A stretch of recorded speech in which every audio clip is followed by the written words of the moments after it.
Hello, everyone. I had two things to note just before starting. I know many of our classmates have connections with Peru or Latin America, and a lot of people travel extensively, and we all have backgrounds to talk about. I'd like to know a little bit about each of you, if you don't mind, to briefly cover these three questions, and we'll call on first. So, this section of the course is where we do a virtual tour of 101 things to see in Peru that aren't Machu Picchu. I will frankly admit to you, I didn't count them all to see if there were really 101. I just used that as a number. We will tour Machu Picchu next week as the grand finale. So, we did a quick tour of historical colonial Lima downtown at the end of last week's class. This is the central historic district of Lima, along with the Rimac River.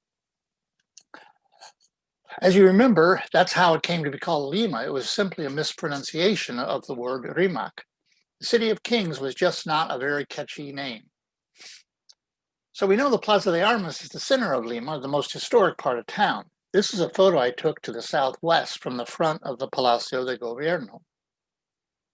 One complete side of the plaza is taken up by the Palacio de Gobierno. This is the government palace. With the residence and offices of the Peruvian president, the building has an impressive elegance. Today, you shouldn't miss the changing of the guard that takes place each day at noon in the courtyard in front of the Palacio de Gobierno. It may not be Buckingham Palace, but it's still very much worth your while.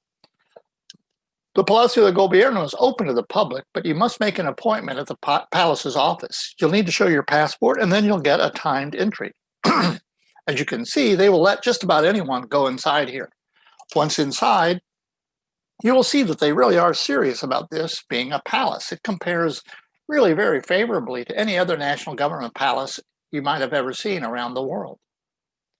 This is the very ornate Sala Dorada of the Palacio de Gobierno. This building was built on the same site where Pizarro was assassinated in 1541. The Cathedral of Lima here is framed by Spanish colonial balconies on the Plaza de Armas. Together with the cathedral, the Archbishop Palace forms the east side of the plaza. It was built on land dedicated to the head priest of the church in 1535. The current building was opened in 1924 and features some intricately carved wooden balconies shown here. Inside the Archbishop Palace is a marble staircase that leads you to the second floor under a stained glass skylight. By the way, my wife and I had to visit here before we got married to get a special dispensation from the Cardinal of Lima to allow me, a Protestant, to be married in the Catholic Church. The steps in front of the Archbishop Palace makes a good spot for a rest and for people watching.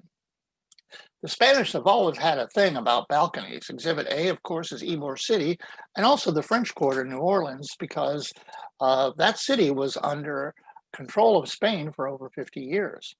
In Lima, there are 1,600 colonial-style wooden balconies. The city of Lima has an Adopt a Balcony program to help keep them maintained. It's kind of like our Adopt a Highway program. The placement of the colonial balconies was very important back in the day so that anyone on the street could not see in, but that the doñas or ladies of the house inside could see what was happening on the street outside. The elegant Torre Italia Palace was built in 1730 by Jose Tagle. He was treasurer of the Royal Spanish Fleet. It's considered one of the most magnificent buildings in all of South America. Like many homes in Peru, this has an inner private courtyard. The palace is furnished with lovely 18th century furniture. It's a splendid example of colonial architecture, and it's used now as offices of the Peruvian Foreign Affairs Ministry. The Central Post Office was opened in 1897 and was the center of all national and international telegraph transmissions, the main telephone switchboard, and all postal services in Peru. So my 5 years worth of letters that I sent to my future wife traveled right through here. In the 20th century, the building was completely remodeled, and now the sunlit arcade is filled with shops, kiosks, and small cafes. Just a few blocks away is the Plaza San Martin, inaugurated in 1921 to honor the first century of Peruvian independence. It is dedicated to the Argentine general Jose de San Martin, who fought for independence in Peru and in much of South America. Surrounded by restaurants, shops, and the iconic Gran Bolivar Hotel, this plaza is one of the largest and most impressive in all South America. The street noise and bustling city are right outside the Iglesia La Merced. Its beautiful facade with Our Lady of Mercy watches over Limeños as they hurry by. The inside of the church is a quiet relief from the city noise outside. Today, many faithful who work downtown still come to the church every day. The church and convent of San Pedro. The outside of the church is very simple, but this just makes the interior even more magnificent. It is one of Lima's most gorgeous churches inside, built by the Jesuits in 1638. San Pedro's various altars are decorated with gold in the colonial Baroque style.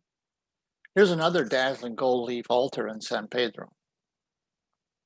The Congressional Palace is bordered on the front by the Plaza Bolivar.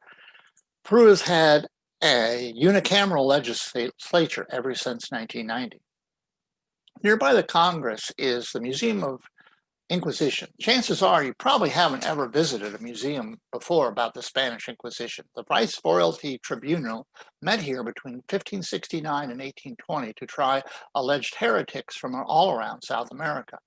Tour guides state that the torture was used during questioning about 6 to 9% of the cases, but only if the accused statements were inconsistent or they refused to confess.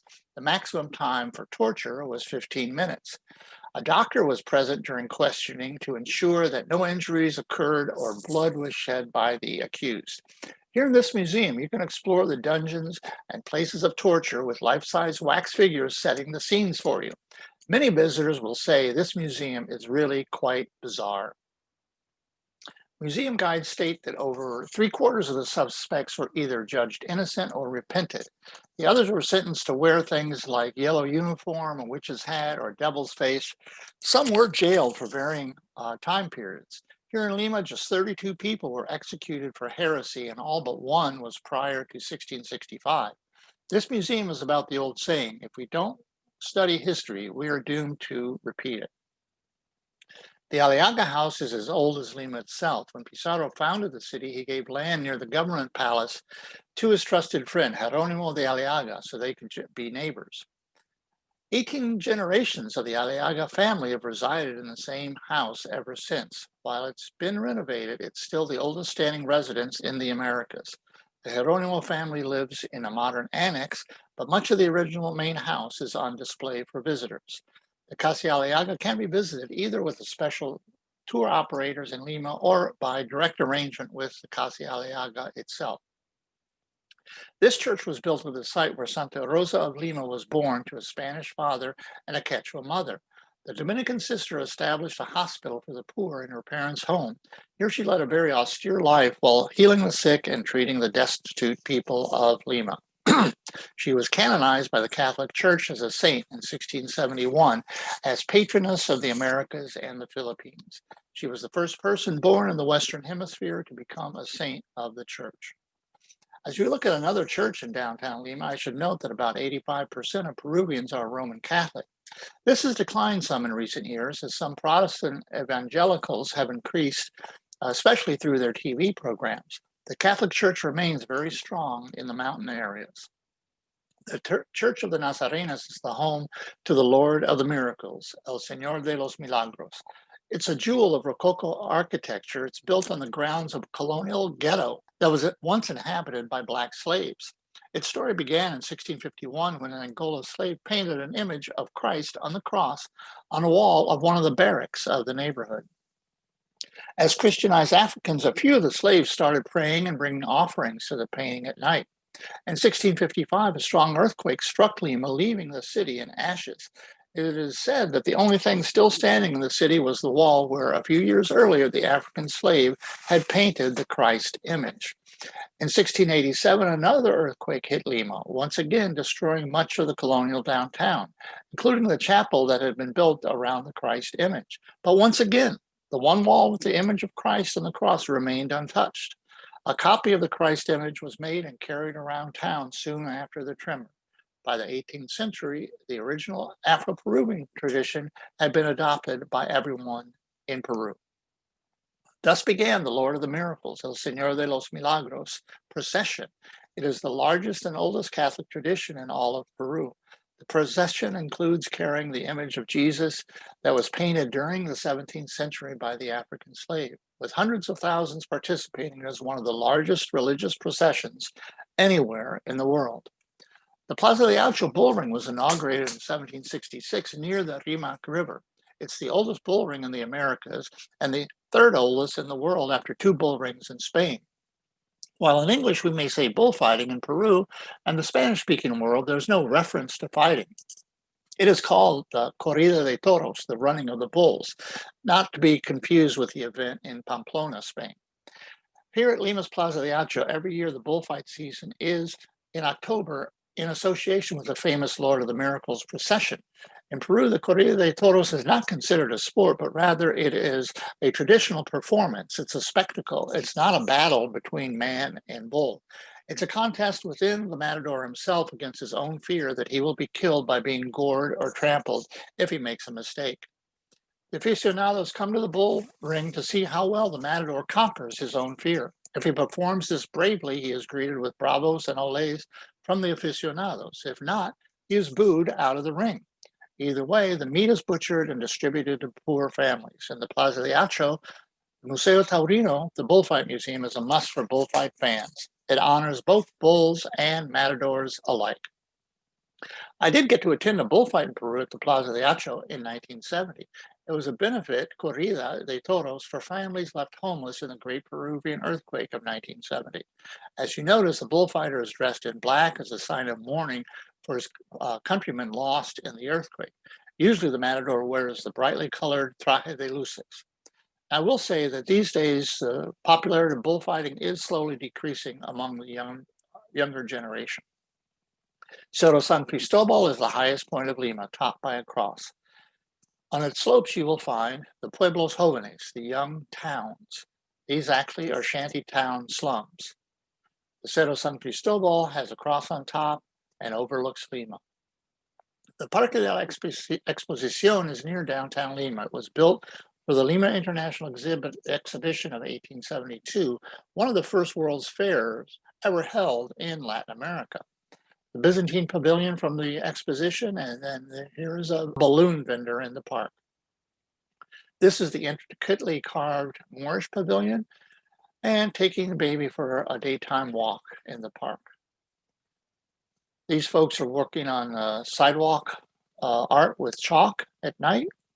And here I have a quick video of art in the park.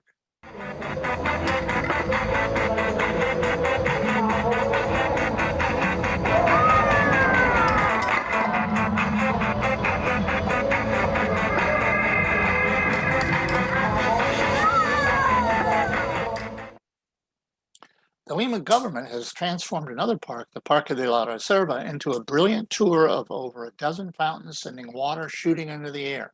It's choreographed to music and laser lights. It's called the Magic Circuit of Water. So here's another video of the Magic Circuit of Water.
There are many museums in Lima, but none as unique as the Larco Museum. Founded in 1926 by Rafael Larco Hoyle, it is housed in a former colonial mansion and offers a varied collection covering 5,000 years of history. Visitors are even allowed into the museum's storerooms to see what's not on display, a vast array of pottery in the shapes of animals, plants, and people. The beautiful gardens of the Larco Museum may be visited as you have an excellent lunch on the terrace. A quipu of colored threads at the Larco Museum, and other items on exhibit include multicolored pottery, husks of corn made of gold, a gold ornament, and a gold neck covering. These are examples of textile weaving in ancient Peru. The first textiles appeared around 8000 BCE. In the erotic gallery, you will gain a new perspective on the inner forces that bring all of us humans together as portrayed by artists almost 2,000 years ago. In the Larco Museum's erotic gallery, these are not just your run-of-the-mill phallic symbols, but a ceramics collection portraying sexual positions. It's basically like the Kama Sutra in three-dimensional clay. As you may guess, at local artisan markets, replicas of these items seem to be very popular. So, it's a favorite souvenir for tourists to take back home. They can make quite a conversation piece. Founded in April 1826 and housed in an old colonial mansion, the National Museum of Archaeology, Anthropology, and History of Peru is the oldest state museum. On display are preserved pre-Hispanic ceramics, textiles, metals, and carved stones. The Chavin de Huantar exhibit includes the Raimondi Stela, a sacred Chavin monolith. There's a Chavin tenon head and a Chavin double-spouted stirrup vessel, too. Historic artifacts from the Museum of Anthropology and Archaeology, a Moche gold disc, a colonial painting, silver vase, trepanned skull, and a mummy mask. Miguel Mujica Gallo was born in 1910 and was one of the biggest collectors of pre-Columbian gold items in Peru. In the 1960s, he opened this museum to show his collection valued at over $10 million. The two-story building is made of reinforced concrete and is entered through a vault-style entrance. There was a huge scandal in the Gold Museum in the early 2000s. Studies revealed many displayed artifacts were fake. Some were even modern, made by artisans in the countryside north of Lima. After closing for months, the museum reopened, stating the works on display were genuine. Today, some items do have descriptions stating that they are reproductions. However, this is still an impressive museum. I just wanted to make sure you were aware of some of the history behind it. Next, we are going to the oceanside suburbs that are just directly south of downtown Lima. The city is built on 100-foot tall cliffs, a very similar terrain to Southern California, like around Santa Monica and the Pacific Coast Highway. Also has somewhat of a similar climate. It's foggy in the wintertime, very sunny in the summertime. Remember, it never rains in Southern California or in Lima, just the wintertime Garua mist. Walking along the 6 Mile Malecon, this is the name for a walkway along the water. There are great views of the ocean with many surfers and fishermen. Rollerbladers and skateboarders will zoom by you. There are playgrounds, benches, and spots to buy a snack or a drink. Lima is known as the Garden City, and the Miraflores Malecon Gardens absolutely sparkle. Along the way, there are steps down to the beach if you want to go. Malecon is the prime spot for parasailing and hang gliding in Lima, adventure sports. Gliders jump off the cliffs and ride the winds whipping off the ocean below. For around $100 and your signature on a waiver statement, you can take a 10-minute tandem ride with a trained parasailing guide. Also seen here is the 70-foot tall lighthouse called Faro La Marina. Here are some shots along the Malecon. Some surfers are seen from the Malecon on top of the cliffs. The Malecon is perfect for jogging, hiking, people watching, taking photos, simply taking in the view. Back in 2015, El País, a Madrid newspaper, ranked the Malecon in Miraflores one of the top 10 in the Americas. So this Lima Malecon ranked up right up there with Havana, Puerto Vallarta, Montevideo. Then I also saw something familiar when I was looking at this list. This looks like a familiar photo to me. I found it very interesting that Tampa's Bayshore Sidewalk also made the top 10 in the Madrid newspaper of the waterside walkways in the Americas. Now back to Peru. Along the ocean walkway, one section of the Malecón is known as Parque del Amor, the Park of Love. It's readily identified by Victor Delphin's massive sculpture of two couples called El Beso, the kiss. Here's another view of El Beso. Senor Delphin reports the work is actually a self-portrait of himself with his wife. The mosaics on the walls on the Miraflores Malecón are influenced by the Park Güell in Barcelona, Spain, famous for its broken pottery mosaics by Antoni Gaudí, who lived 1852 to 1926. He also was known for the Church of the Familia Sagrada in Barcelona. So with a name like Parque del Amor, perhaps you can imagine, what do they call it these days? Is it still called canoodling, or is that old fashioned, or just necking, or is it now tonsil hockey? At any rate, couples young and old try to live up to the park's name.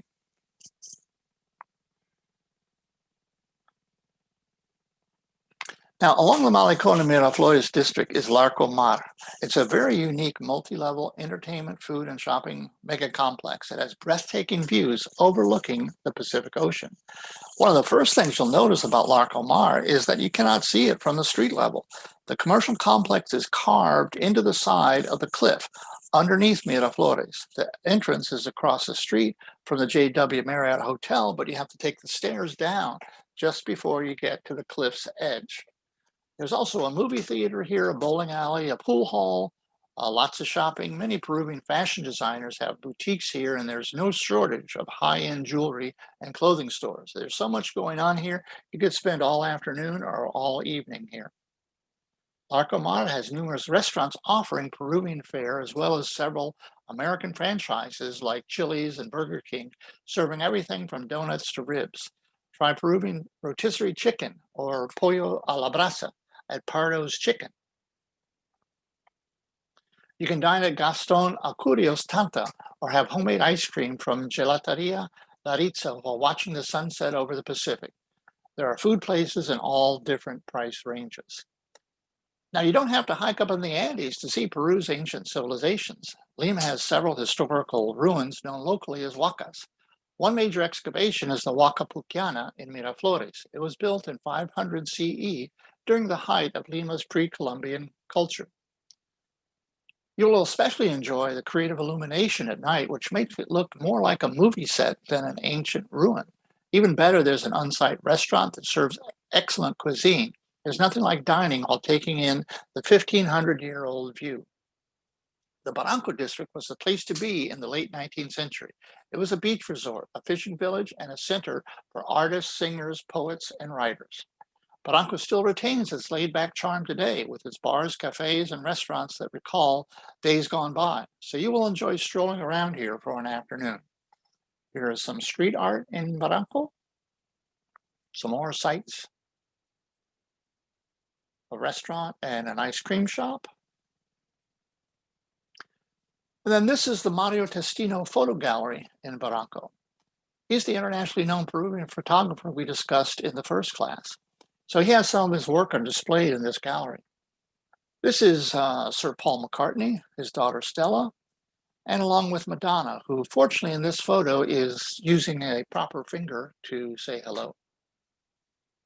These are two Andean women, and these are actual photographs, not paintings. And then, as we mentioned, Mario Testino did the last photographic session that Princess Diana ever did. The Bridge of Sighs, the Puente de los Suspiros, is a lovely structure spanning a stone walkway that runs down to the Pacific through Barranco. The bridge was built back in 1876 to span a small creek. A descending pathway from the bridge was built for fishermen on their daily descent to the sea, but the fishermen were not the only people drawn to the bridge. It also became a point of artistic inspiration for Peruvian artists and writers. Now, where writers and poets go, you might also find a place for young lovers. So it was with the Puente de los Suspiros. That's how the bridge became known as a place of amorous sighing, hence the name, the Bridge of Sighs. So after all that, the old fishermen, meanwhile, had to find another way to get down to the ocean. And here's a view of the ocean with Miraflores and the cliffs to the left, a parasailer in the air, a surfer in the water, And then Chorrillos is in the distance with the Morro de Solar bluffs jutting out into the Pacific. And this is a similar view at night with the statue of Jesus lit up after dark, overlooking all of Lima and the Pacific. Now I have a video of above Lima and its suburbs to bid farewell to Lima. It's a short video I put together from some drone clips from various sources that I found. Déjame que te cuente, limeño, ahora que aún perfume el recuerdo, ahora que aún se mece en un sueño el viejo puente, el río y la alameda, jazmines en el pelo y rosas en la cara.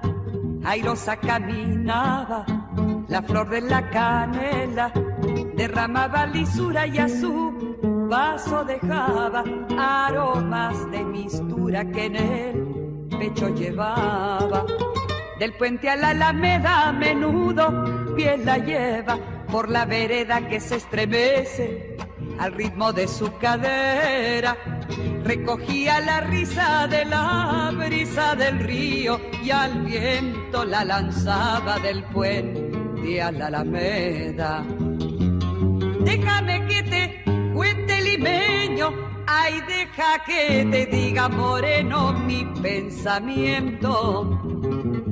A ver si así despiertas del sueño que entretiene, moreno, tu sentimiento.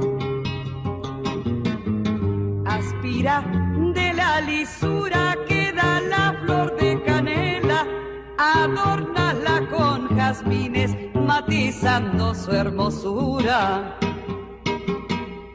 Alfombra de nuevo el puente y engalana la alameda, que el río acompasará su paso por la vereda. Y recuerda que la lisura y a su paso dejaba aromas de mistura que en el pecho llevaba. Del puente a la alameda a menudo pie la lleva por la vereda que se estremece al ritmo de su cadera. Recogía la risa de la brisa del río y al viento la lanzaba del puente a la alameda. Next, we are going to leave Lima and travel about an hour plane ride to the north to Trujillo. We'll also see some other places of northern Peru. Here's the map of Peru and the area we'll go to, shown in the rectangle. And as you can see, Trujillo is along the coast north of Lima, right here. Next, we will go to Huaraz, which is in the Andes Mountains here. And then we will finish up our trip to northern Peru. We go to Chachapoyas in the high jungle area on the eastern slopes of the Andes. The northern part of Peru is not visited by tourists as much as the south is. However, there's a lot to see in and around the colonial city of Trujillo, including its beaches and archaeological ruins from two different ancient peoples. Trujillo is Peru's third largest city with over 1 million people. It has the colonial charm of Lima, yet it is much simpler and less complicated. This slower vibe makes it easier to explore the historic and somewhat rebellious north part of Peru. The city was founded by Pizarro's partner Diego de Almagro the same year as Lima, 1535, and was named after Pizarro's hometown in Spain. While Lima, the capital of the Spanish Empire in South America, had strong relations with the Spanish crown, Trujillo citizens were not nearly so blindly loyal to Spain. In December 1820, Trujillo became the first city in Peru to declare its independence from Spain. The liberator Simón de Bolívar traveled south from Ecuador to set up his revolutionary government here in Trujillo. From here, he developed his plans to free all of Peru from Spanish control. Bolívar served as president of Peru from 1824 to 1827. The winged running Statue of Liberty in the plaza symbolizes the independent spirit of Trujillo. The statue was made with some unusually short legs to be sure it was not going to be any taller than the spires of the cathedral. On the Plaza de Armas, this house is where Simón Bolívar planned the liberation of Peru from Spain. The Casa de la Emancipación is typical of colonial style. Parts of it were constructed during the 16th century. It's one of the few buildings with its original furniture in Trujillo. Now we're on the Pan American Highway near Trujillo, and we're going to the Moches Huacas del Sol y la Luna, the temples of the sun and the moon, 6 miles southeast of Trujillo. The Huaca del Sol was at one time 160 feet tall and the largest structure in the entire Western Hemisphere. For size comparison, note the motorcycle in the foreground of this photo. The Spaniards diverted the nearby Moche River to erode the Temple of the Sun to make it easier to get to the gold and silver in the temple. Only about a third of the original structure remains today. Smaller but in much better shape, the Huaca de la Luna has rooms with beautiful friezes with more artifacts at the adjacent museum. The temple's restoration is still in progress. The Huaca de la Luna excavation shown here is an example of the murals and a ceremonial gold knife, the frieze on the wall of the Huaca de Luna, and the Moche pottery that shows the Fang deity. Northwest of Trujillo is the impressive city of Chan Chan, the once mighty capital of the Chimu Empire who followed the Moche people. Chan Chan had 100,000 inhabitants in its heyday. It was the largest city in South America during the pre-Columbian era. The Chimu Empire stretched some 600 miles along Peru's northern coast. Most of Chimu's buildings were built with mud bricks, which were easy to create and are ideal for building. About 140 miles north of Trujillo is Lambayeque, which is home to the Lord of Sipan. This can be seen in a day tour, reached by bus in about 3 hours. It's only around $20 each way for the bus ride. Huanchaco is a beach resort near Trujillo that is a favorite spot for international surfers to catch a wave in Peru. It also has another claim to fame. Some believe that Huanchaco is the birthplace of Peru's most iconic dish, ceviche. So you'll definitely need to sample the local version of ceviche. And while in Huanchaco, you'll want to see the unique boats called caballitos, or little horses that are handmade from totora reeds. They're used today by the local fishermen just as they have been for many, many centuries.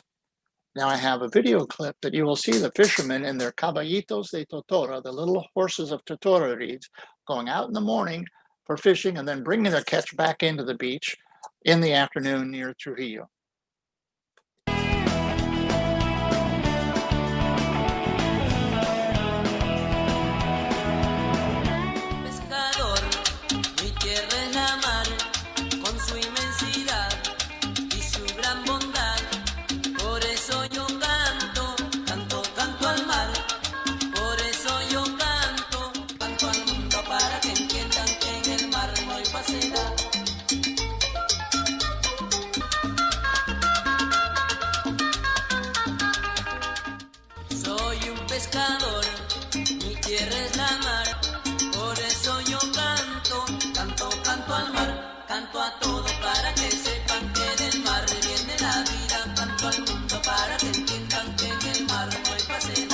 Canto a todo para que sepan que en el mar viene la vida. Canto al mundo para que entiendan que en el mar no hay falsedad. Pescador, pescador, mi tierra es la mar, con su inmensidad y su gran bondad. Por eso yo canto, canto, canto al mar. Por eso yo canto, canto al mundo para que entiendan que en el mar no hay falsedad.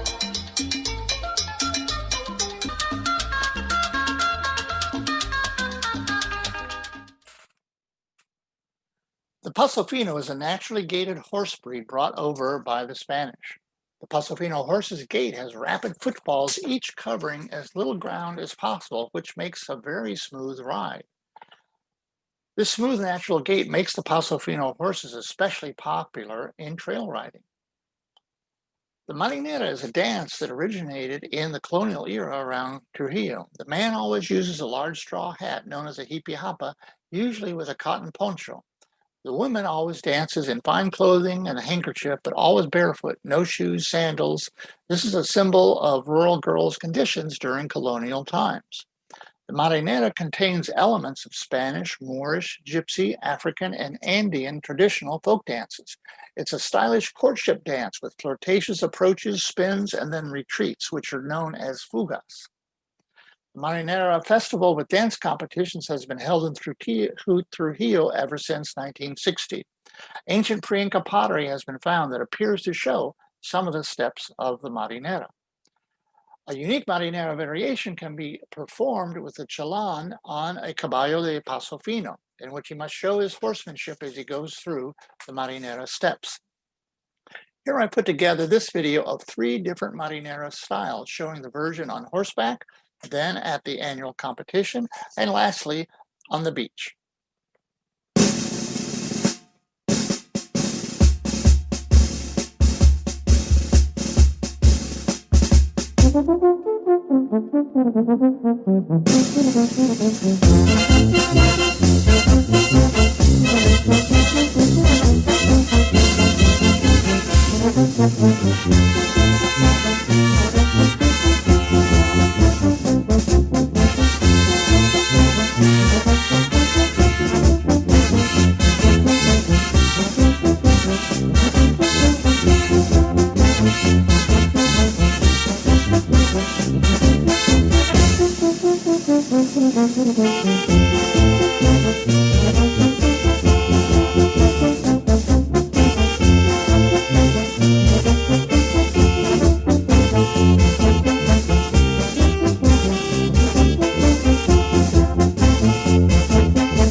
Cordillera Blanca is simply the Spanish term for White Mountain Range. Because it is still very affordable, Peru is a great country for backpackers and mountain climbing adventures.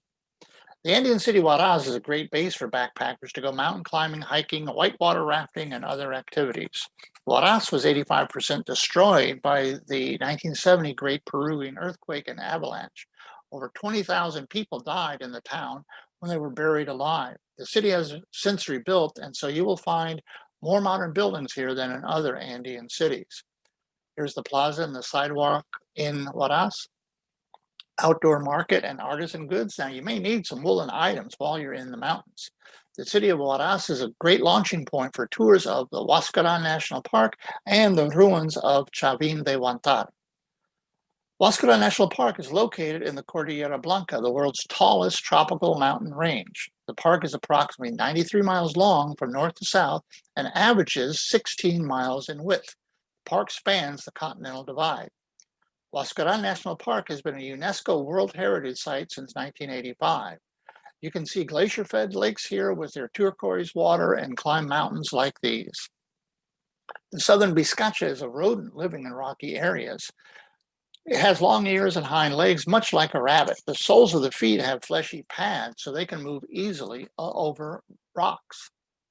The world's largest bromeliad is the Queen of the Andes. It's found about 12,000 feet high in the mountains. It can reach up to 50 feet tall, and it doesn't flower until it reaches 80 to 100 years of age. Alpine mountaineering in Huascarán National Park. You like to escape Florida's summer heat by going to the mountains? Try these mountains. For Moraz, visiting Chavín de Huántar is a long day trip across the Andes. It is about 67 miles, but the bus takes about 3 hours each way to get there due to the many hairpin turns to get up and over the mountains. On the road to Chavín de Huántar, you will stop at this lake at over 12,600 feet above sea level. The bus ride will put you on the edge of your seat thanks to the heart-stopping views. You will find snow on the highest mountain passes before you descend to the ruins of Chavín de Huántar. You'll pass through this tunnel at almost 15,000 feet, one of the highest tunnels in the world. Then you descend down to Chavín. Chavín de Huántar is a large complex with well-maintained paths.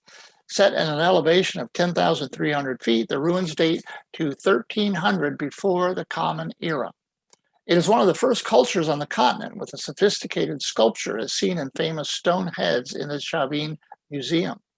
One highlight of Chavín de Huántar is its maze of underground tunnels. These will satisfy even the most adventurous traveler in your group. The tunnels are well lit, well ventilated, give an exciting twist to touring the complex. The underground, you come across a beautiful carved Lanzón de Chavín. This is a 13-foot tall granite carving of the most important deity of the Chavín culture. So here I have a short video. It's from NHK Japanese Network TV. We'll show you the underground labyrinths under Chavín de Huántar and the Lanzón.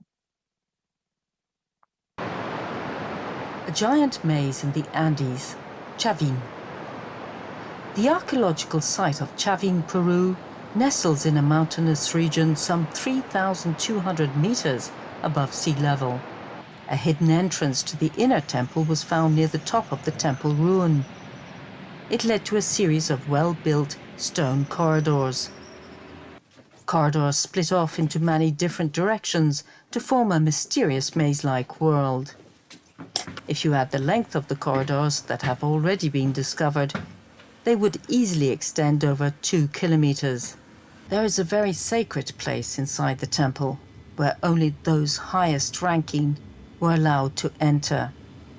There is a large stone pillar erected in that place. It is 4.5 meters high and called a lanzón, the Spanish word for a spear. The pillar is carved with intricate patterns. When the entire pattern is shown on a two-dimensional sketch, it shows a half-man, half-beast figure. The figure has a head of snakes and the face of a jaguar.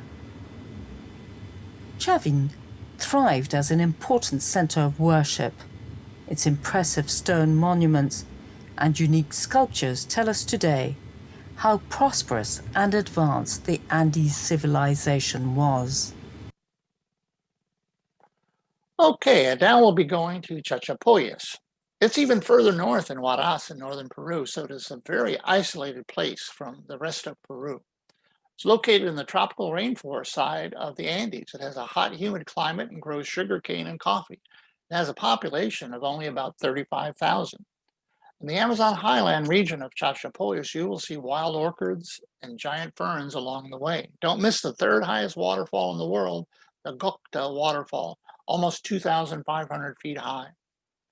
Visit the Cuelap fortress. It's built in the 6th century. This is the home of the mysterious Chachapoyas cloud warriors who lived in Peru over 800 years before the arrival of the Incas. Today, Cuelap is the largest stone ruins in the New World, and the site contains more than 400 structures. In 2019, to help promote Cuelap as a tourist site, the Peruvian government began a new funicular gondola lift service known as Telecabinas in Peru to reduce the hike of 6 hours over the mountains to just a 20-minute ride to visit Cuelap fortress. Now, if you would like to see a more challenging archaeological site, the sarcophagi of Carajilla are located 30 miles from Chachapoyas, but will take you about 2 hours by private car to go over the winding roads to the nearby town of Cruzpata. From there, you can rent a horse or a donkey and ride about 20 minutes more. Finally, you will walk downhill about 15 more minutes or so to the viewing location. Then you look up at the cliffs. The sarcophagi were placed in the grotto on the cliffs around 1450 and remained virtually intact until rediscovered in 1985. Be sure to bring along your binoculars or telephoto lenses to see them. Next, we will go to the Southern Desert Edition, visiting Ica, Paracas, Islas Ballestas, and Nazca. This is the area south of Lima highlighted here. We'll travel down the Pan American Highway. On this map, you will see Ica and Nazca south of Lima. Here's Ica. Then the Islas Ballestas and Paracas, right on the coast. And then finally Nazca. The roughly 190-mile ride down the Pan American Highway from Lima to Ica takes about 4.5 hours. You can also fly from Lima to Ica in about 45 minutes. Ica is a good base for touring around the southern desert areas. After getting out of Metro Lima, you may finally realize you're actually in the middle of a desert, one of the driest in the world. The entire Pacific coast of Peru is punctuated by river valleys, which provide for irrigation. Other than those valleys, it is just sand. It is really apparent where the irrigated areas begin and where the desert begins. Many farmers' homes are very primitive, made of wattle and daub, with mud used to hold it all together. This is a big agricultural area thanks to all the irrigation. Here, potatoes are being harvested in a valley right along the Pan American Highway. And now this may look to you like the Mississippi Delta or the heart of Dixie in Alabama, but cotton is native to Peru and has been crossbred to get multiple varieties for centuries. So Spaniards imported African slaves for harvesting cotton and for working in the gold and silver mines. Ica is the largest city in this southern desert area with a population of about 300,000. Ica has many days of sun with a warm and dry climate. Ica is at the center of this important agricultural region and grows cotton, grapes, asparagus, avocado, mango, artichokes, olives, and many other produce items. This entire area suffered greatly in the August 15, 2007 magnitude 8.0 earthquake, especially the town of Pisco. Over 150 people attending Mass in the town's cathedral died when the earthquake destroyed the church. Rebuilding still continues all around this area. Here is a statue of the Cachiche witches. In Spain during the 17th century Inquisition, Spanish witches were persecuted for their pagan beliefs. Seeking religious refuge, the witches emigrated to Lima, where again they were persecuted. They finally settled here in Cachiche, near Ica, where they operated in secret for hundreds of years. Legend has it that this started as a normal palm tree, but it turned into a seven-headed serpent because of the witchcraft conducted all around it over the years. In the 1980s, the witches were consulted by Peruvian politicians, including a congressman who was cured of his terminal illness by Cachiche witch, all on live TV. Like shamanism in other parts of Peru, hallucinogens are used by the Cachiche witches. There have been vineyards full of grapes all around the Ica Valley ever since grapes were imported by the Spanish in 1563. Because of all the grapes, there are many wineries and also distilleries around Ica making Peru's national drink, the strong grape brandy called Pisco. It's called Pisco simply because the inland town of Ica had to ship the brandy out of a port on the coast. The closest port was Pisco, 55 miles away. So when cases of Pisco arrived in Lima and other cities, they were stamped from Pisco, and so that name just stuck. Pisco has been a favorite beverage in Peru since at least 1580, and that year 300 barrels of Pisco were used to pay a ransom to the pirate Sir Francis Drake, who captured the town of Pisco and demanded payment. Wine and Pisco tours can be taken at several Pisco distilleries and wine vineyards around Ica. The wine and Pisco tasting, of course, you finish up with traditional gift shop where you can purchase wine and Pisco. Here, tourists are sampling Pisco at a distillery tour. In 1687, the desert areas of southern Peru were struck by an earthquake which destroyed all the wine cellars, smashing thousands of clay jars of wine. As a result, Peru's wine industry collapsed. But the Pisco distillery survived the earthquake. In the next 50 years, about 90% of all the grapes around Ica went into Pisco production. The Museo Regional de Ica, the regional museum. This small but amazing museum has exhibits of mummies, quipus, ceramics, and skulls from Inca, Nazca, and Paracas. The exhibit on cranial deformation is especially impressive. And in the So You Think You've Seen It All department, the Ica Museum has a rehydrated mummy hand that was placed in saline solution for studies. Scientists found evidence of warts on this mummified hand. There's been some other paleopathological researchers that have shown pre-Columbian Peruvians also suffered from tuberculosis, dental cavities, and syphilis. Just outside of Inca, about 3 miles, is an actual desert oasis called Huacachina. It is a lush island in a sea of sand with a lagoon, like something you might expect in the middle of the Sahara Desert. Fed by underground mineral waters that are claimed to have medicinal qualities, the Green Lagoon has been promoted for its beneficial water since the 1930s. It's a favorite spot for people with arthritis and skin problems. You can take a paddle boat for a ride. There are hotels, shops, and restaurants and resorts surrounding the lake. It's a peaceful setting for those looking to rest in the sun or in shaded solitude. Here's some colonial style architecture right around Huacachina. In the past 15 years or so, word of mouth among backpackers has made the Huacachina part of the Gringo Trail of southern Peru. The dunes around Huacachina are hundreds of feet high, so the tourists now come here to take rides in all-terrain vehicles, ATVs, and dune buggies, or they may go sandboarding on the nearby dunes. Now, this video starts off with some scenes around Ica, then moves on to Huacachina, the desert oasis.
We're leaving Ica and Huacachina and going to Paracas, the Paracas National Reserve. But here in the Paracas, the golden desert meets the red sand beaches and the bright blue waves of the Pacific. Paracas National Reserve contains 1,300 square miles of protected desert, marine, and coastal environments with over 215 species of birds, including these flamingos. These pink birds enjoy the salt flats and ponds along the Paracas coastline.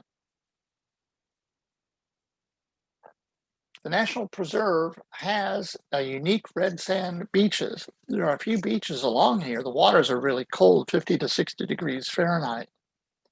It's a truly spectacular landscape that is quite unlike anything else along the entire Peruvian coast. Here you see a truck zooming by on the highway in the middle of the desert. The rock formation known as the Cathedral existed for tens of thousands of years on the coast of the Paracas National Preserve. That is until the earthquake of August 15, 2007, when it collapsed and was destroyed. Named for the father of Peruvian archaeology, the Julio Tello Museum in Paracas preserves some extraordinary relics of ancient Paracas culture. The new museum opened in 2016 after the original one was destroyed in the earthquake of 2007. Paracas culture artifacts from 700 BCE to 200 CE, including mummies, deformed skulls, skulls with trepanation, ceramics, and textiles are all on display. Here's some fishing boats at anchor in Paracas Bay. The town of Paracas on the bay is a fishing village and resort area. The sun shines almost all year here with little humidity. Some more fishing boats in Paracas and unloading the catch. Here's plenty of fresh seafood here, and everybody likes to take a nap in the afternoon on the beach. I call this photo dog day afternoon. Some people have called the Ballestas Islands the poor man's Galapagos, which are actually located about 1,500 miles away. You will find here in the Humboldt penguins, larger than those on the Galapagos. You'll also have plenty of your own Wild Kingdom moments during your 3-hour tour, and there's little chance of being shipwrecked on an uncharted desert isle. Peruvian boobies live along the Humboldt Current off the coast of Peru and Chile. They eat anchovies and mackerel from the upwelling of the cold waters from the current. The Peruvian boobies are plunge divers going into the water 12 feet or more to snag their anchovy or mackerel. Here's a Peruvian booby with a nestling. The South American sea lions, also called sea wolves, lobos del mar, were worshipped by ancient Peruvians as spirits of the sea. The Humboldt penguin lives along the coastline of Peru. They are medium-sized penguins growing to 22 to 28 inches in length with a weight of around 11 pounds. They eat anchovies, herring, sardines, squid, and octopus. As they walk along, they waddle, keeping their balance by extending their flightless wings. When they walk, they look kind of like a toddler walking in the sand at the beach. The Humboldt currents nest on rocky islands, burrowing holes in the guano. The species is considered vulnerable as there are only about 32,000 individuals remaining. Here's 2 seagulls fighting over fish. The Inca tern has its distinctive white mustache and occupies much of the realm of the former Inca Empire. They feed on anchovies up and down the cold Humboldt Current along the coast by diving into the water. Here a pelican grabs a fish. When returning by boat from Ballestas Islands to Paracas, you will see this nearly 600-foot tall, high candelabra. Many assume this is part of the Nazca Lines, but Nazca is almost 150 miles away from Paracas, and this trident or candelabra was made by the earlier Paracas culture. Like the Nazca Lines, the purpose of this candelabra is unknown. And so now we come to sunset over Paracas Bay and a short video on Paracas and the Ballestas Islands.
Nazca is a city of around 40,000 people that was home to the Nazca civilization that lasted from around 500 BCE to 500 CE. The desert plain of Nazca was used for drawings of lines, shapes, and animal figures known as geoglyphs.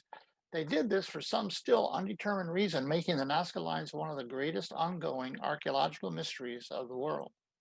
The lines can't be seen from ground level, so there are 2 basic ways to elevate yourself. The first is climbing up the tower along the Pan American Highway right here. but the view is less than great. You can see part of one drawing called the hands, but you can't see all of even one drawing. So the second choice is go up and board a small plane. Here, my wife and daughter and I are about to board this small plane to fly over the Nazca Lines. The following photos of the Nazca Lines I took from the air. Here's the observation tower that we just saw along the Pan American Highway from the plane. Some of the bird figures are 1,000 feet wide and have been preserved for about 2,000 years by the lack of rain in the desert. So here's the hummingbird. Since the lines are not visible from the ground, they were only discovered in the late 1920s with the first airplanes were invented. In 1939, U.S. anthropologist Paul Kosok flew over the coast in a small plane and noticed the lines, thinking they were a pre-Inca irrigation system, but he quickly dismissed that theory. By chance, his second flight over the area was on the summer solstice, and he discovered the lines of the sunset ran along some of the lines. He immediately labeled Nazca the largest astronomical observation on Earth. Note, in addition to animal drawings, there are trapezoids and other cross lines at Nazca. Then a 35-year-old German mathematician, Maria Rieke, came to Peru serving as Paul Kosok's translator. After working with Kosok, she dedicated the next 50 years to studying the Nazca lines. She concluded the lines represented constellations as part of the Nazca astronomical calendar. Many criticized her theories, asking how could ancient people make drawings that they themselves could not see? Today, there is still no full explanation of the Nazca lines. Maria Rieke died in 1998. Children waving Peruvian and German flags were at her funeral. Small airport for the line flyovers at Nazca is named Maria Rieke Airport. There are no commercial flights here, just the small planes for going over the lines. Her museum outside of Nazca is also a must-see place. Just when we thought the lines at Nazca couldn't become any more mysterious, we have the Palpa lines. These are enigmatic figures with symbols and geometric patterns in the Palpa region, which is about 20 miles from the more famous Nazca lines. There are more than 1,600 Palpa lines. These were carved by the Paracas culture that inhabited the region around 800 BCE. The Paracas culture apparently inspired the later Nazca people to create their own lines in the sand. One of the most intriguing symbols found at Palpa is a massive star symbol called a mandala. It can only be seen from above, but the mandala is a ritual symbol in East Indian religion. So what's a mandala doing in Peru? Nobody knows. It's another mystery of Peru. From the small Nazca airport, flights are best taken early in the morning to avoid turbulent air. Sometimes flights are grounded due to the weather. In order for all passengers on both sides of the plane to see the lines, the pilots fly figure-8 patterns, doing quick turns back and forth, banking at 180 degrees during the turns. So this is the approximate flight path to see the lines in about a 20 to 30-minute flight. You're advised not to eat before the flights, as you may have to use the plastic bags provided in the plane. For me, during our flight, it was sometimes difficult to focus the camera on the lines due to the rapid motion back and forth and at 180 degrees turned sideways in the plane. Here's the Nazca line video.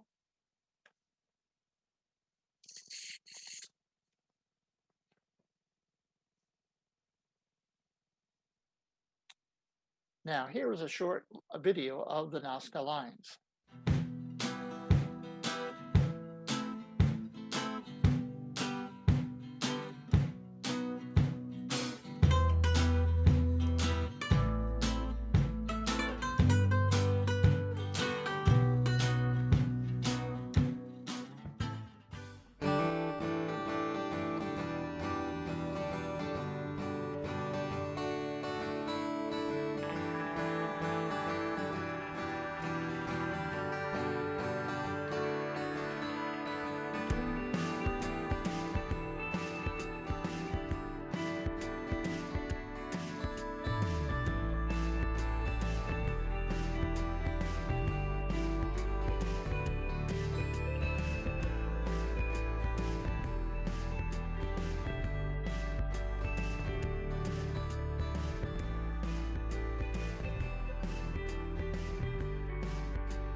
So next we have the Amazonas edition. The Amazon rainforest is on most people's must-see list for their visit to Peru. Brazil may have more Amazon rainforest territory than Peru, but Peru's portion of the rainforest is considered to be the most pristine and undeveloped parts of the Amazon. That's why Peru is probably the best country in South America to see the rainforest in all of its glorious splendor. As a tourist, you basically have two choices of entry points to the Peruvian Amazon, either the south or the north, Puerto Maldonado or Iquitos. In the south, you will find near the town of Puerto Maldonado the Tambopata Nature Preserve. It is known for its population of endangered river otters, and it has the largest known parrot clay lick in the world. Here you will see colorful macaws and other parrots. From Puerto Maldonado, there's the more remote Manu National Park, home to hundreds of species, many of them rare and endangered. A visit here is best suited for those who want to get very deep into the jungle and who have more time and money to spend. For the northern Amazon option, you can fly from Lima to Iquitos in a little over an hour. Iquitos is the most important city of the Peruvian Amazon region. It is the largest city in the world that is completely inaccessible by road. The only way to reach the city is by airplane or riverboat. If you like seeing how quirky city life can be in the middle of the jungle, Iquitos is a great place to start. Within the vicinity of Iquitos are several protected natural areas with lodges where you can experience the jungle firsthand. The most well-known is the Pacaya Samiria National Reserve located upriver of the city. This is a massive 8,000 square mile protected area with hundreds of unique species, including the spider monkey, the brown-throated sloth, as well as some 42,000 native people living in villages on the reserve. Another option close to Iquitos is the Alapayo Mishana National Reserve, which is only 16 miles from Iquitos. This makes it a great day trip with extraordinary biodiversity of hundreds of plants and animal species present, with excellent opportunities for bird watching. So Iquitos is really highly recommended for an Amazon jungle trip. But first, we need to discuss the difference between the high jungle and the low jungle in Peru. There are two distinct regions of the jungle, the Selva Alta, or the high jungle, and the Selva Baja, or the low jungle. The Selva Baja is the part of the jungle here shown in dark green. This is the jungle below about 3,000 feet. It's the area people think about most when they think about the Amazon jungle. Hot, humid temperatures, lots of tropical rain, and plenty of jungle animals. The high jungle, though, is known as the Ceja de la Selva, the jungle's eyebrow. It's in light green on this map. It's the eastern foothills of the Andes Mountains. The combination of altitude, rain, and thick forest make for a dreamlike environment of waterfalls, cloud forests, and unique fauna. For example, Machu Picchu is in the Ceja de la Selva, and we've already discussed Chachapoyas, which is in the high jungle. So now we would take a visit to the high jungle, La Ceja de la Selva, in a town called Tarapoto. This is a town of around 180,000 people in the jungle plateau, the high jungle. In addition, sometimes it's called the cloud forest of Peru. So here's the plaza in Tarapoto and just a photo taken along the street. The market in Tarapoto, some of the surrounding areas, and you can tell that it's very jungle-like, yet it's also very hilly because it's on the eastern slope of the Andes. Tarapoto has a hot, humid climate. In summer, it's common to have temperatures of 95 or 100 degrees Fahrenheit. And all year, the average daily high temperatures are about 90. Being at some altitude, it doesn't rain as much as in the lower jungle. Here we see a picture of drying cocoa beans in front of the church in a square in a small town outside of Tarapoto. Here's some more photos taken around town.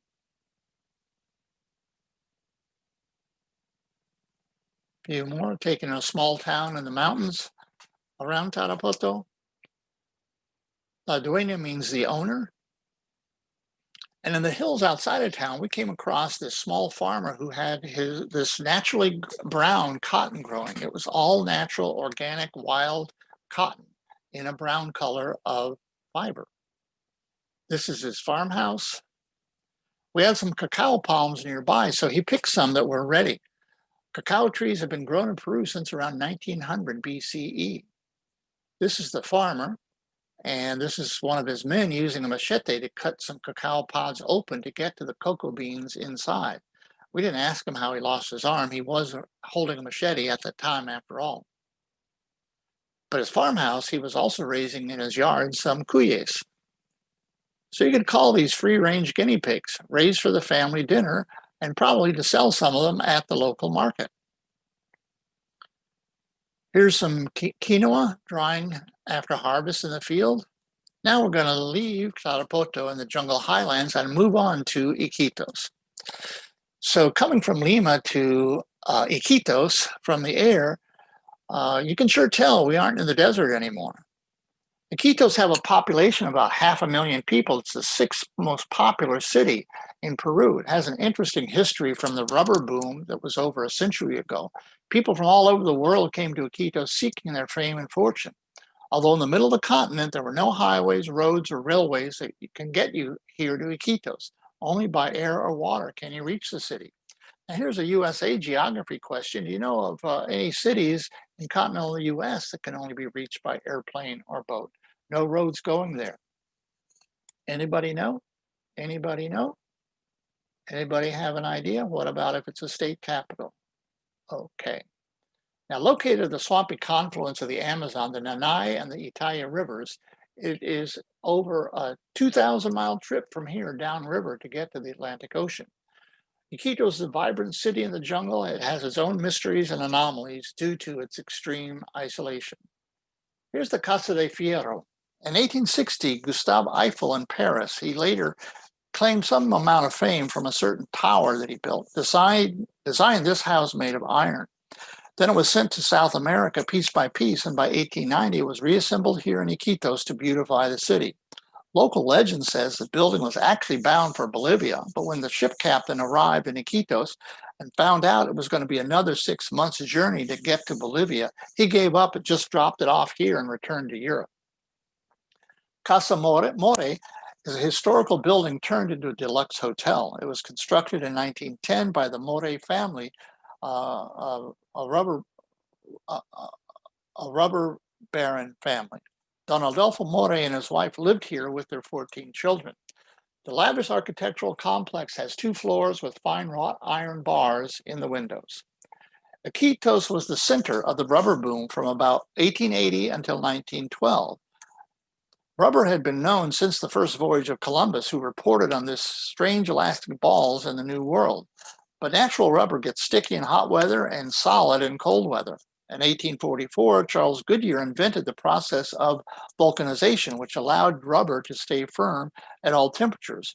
Later, John Boyd Dunlop invented the pneumatic tire, and there was an enormous demand for rubber, which only the Amazon basin could supply.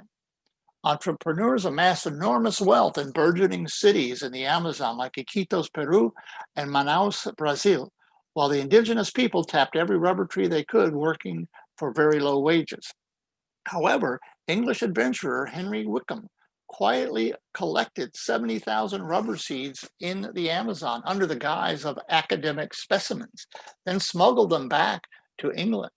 He planted some of the seeds in the Kew Gardens in London, then took the seedlings to British Malaysia, Ceylon, and the Dutch East Indies, today's Indonesia, where the seedlings flourished. The boom was over in Iquitos and Brazil, coming to a crash around 1912.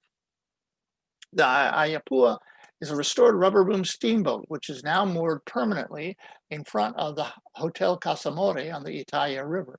It is now the Historical Boat Museum, or the Museo Barcos Históricos. In an exhibit at the museum, Wickham's actions are called, quote, the greatest act of biopiracy in the 19th century and maybe in all of history, citing that the seeds were never properly recorded in the ship's manifest and that the resulting plantations in Asia destroyed the rubber industry in South America. The museum also claims that Wickham was specifically paid by the Royal Botanical Garden to collect the seeds. The boat was constructed in 1906 by a German company in Hamburg. Her tin cabins house the exhibits of the Historical Boats Museum, which depicts the history of Amazonian navigation and the life of rubber tappers, rubber barons, and the indigenous cultures during that period. Now, you can't walk around the streets of Iquitos for very long without hearing about Fitzcarraldo. It's the 1982 German adventure film that portrays would-be rubber baron Brian Sweeney Fitzgerald. It was written and directed by Werner Herzog. The movie stars Klaus Kinski and Claudia Cardinal. Fitzcarraldo was about Iquitos and tells a story True story of a Peruvian man transporting a steamship over land to get to the valuable rubber land in the Amazon. The filming in Iquitos had some troubles, you could say. There were 3 deaths of indigenous extras, plus 2 plane crashes with injuries and 1 paralysis. A Peruvian logger was bitten by a venomous snake while filming, and he self-amputated his own leg with a chainsaw to save his life. Mick Jagger filmed in several scenes, but since filming took so long, he had to leave to join the Rolling Stones World Tour. The film's star, Jason Robards, got sick during filming, so Herzog hired Klaus Kinski, with whom he had clashed on previous films.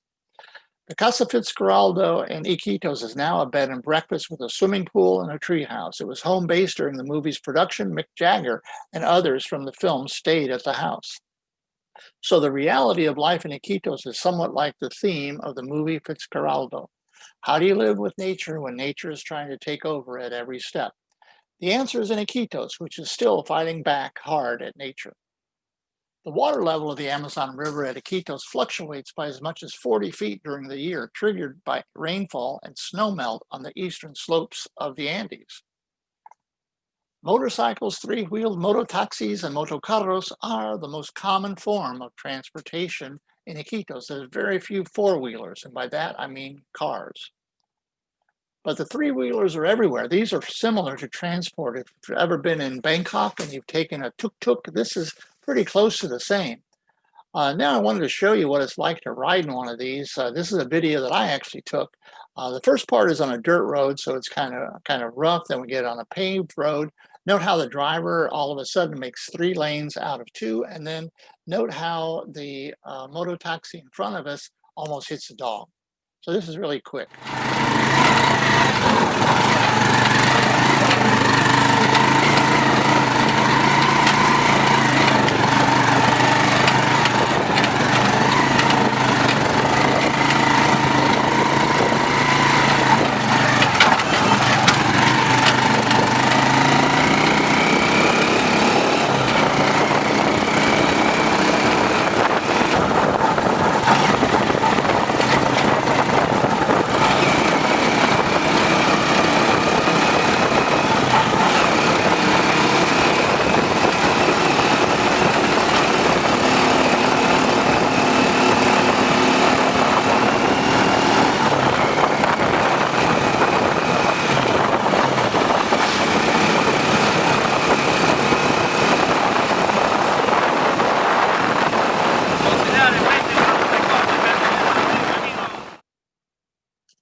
Okay, this is the Bella Vista market where the Nanay River meets the Amazon. The open air market. All around Iquitos, there are people selling and eating juanes. Wrapped in palm leaves, they look like green spherical packages. Inside there is seasoned yellow rice, chicken meat, black olives, and a boiled egg. The name juanes comes from Spanish missionaries in the Peruvian jungle who thought that the packages looked like the decapitated head of St. John the Baptist, San Juan. Markets in Iquitos also feature a skewered barbecue delicacy that tastes somewhat like buttered hazelnut, or so they tell me. I actually didn't try these. These are grilled suri grubs, the caterpillars of the palm weevil, an insect found all over the Amazon. The weevil burrows into palm trees to lay eggs. Once they hatch, then the larvae eat the palm bark. Like they say in Iquitos, it's the snack that's crispy on the outside, but still creamy on the inside. You can even eat the caterpillars raw if you want. You simply take off the insect's head, pinchers, and intestines and simply suck out the rest of the gelatinous insides. The suri is actually a sustainable food because as long as there are palm trees, there will be palm weevils. And as long as there are palm weevils, there will be tourists and Amazonians who want to eat barbecued larvae. Now I have just a really quick video showing you the suri caterpillars in the market. Doesn't make this want you to scoop out 2 or 3 and just eat them?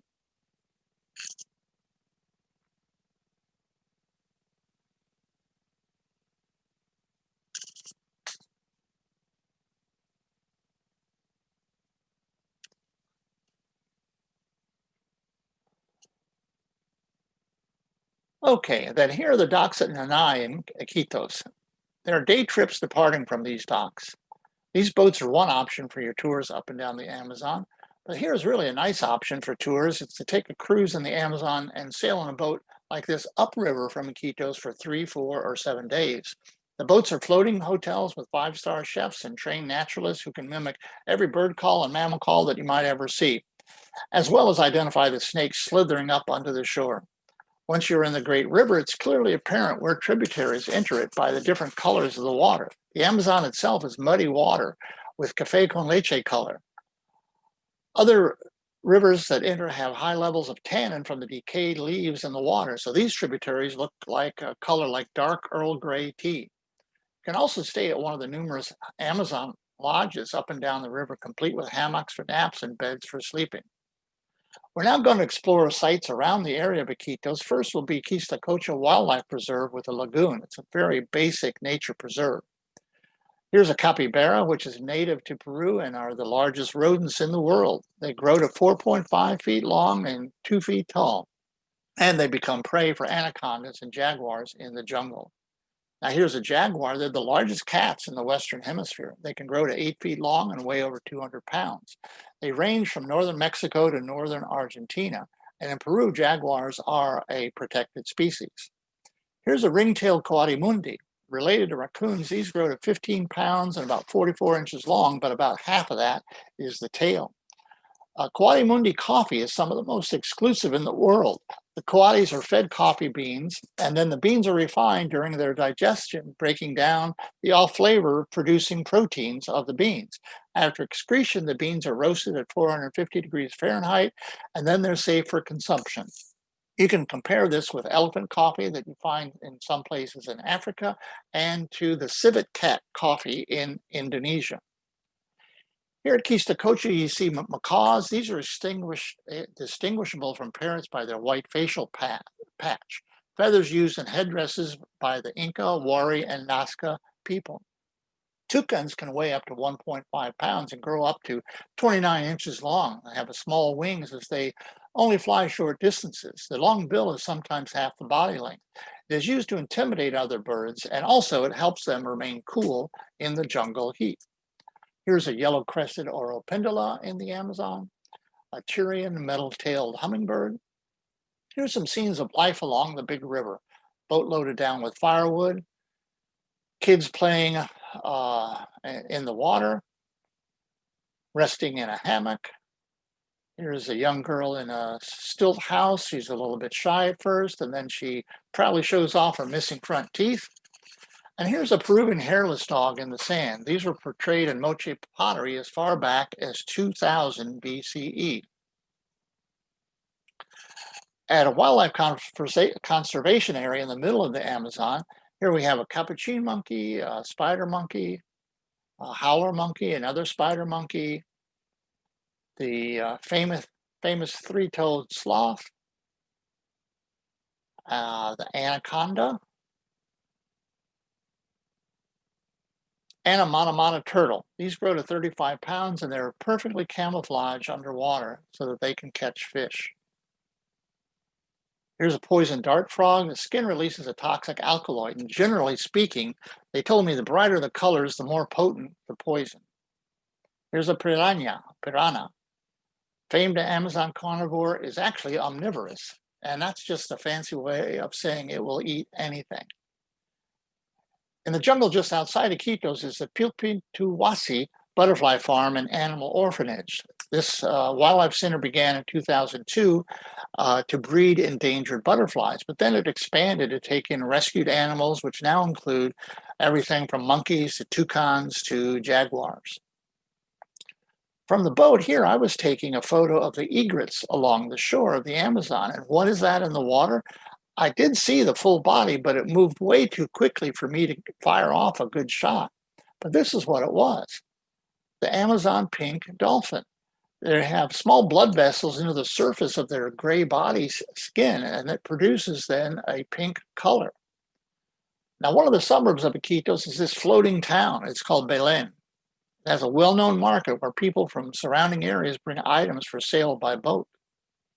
So you can get a pet squirrel monkey here, or a toucan here for maybe about $20. Although if you want, you can barter some and get the price down.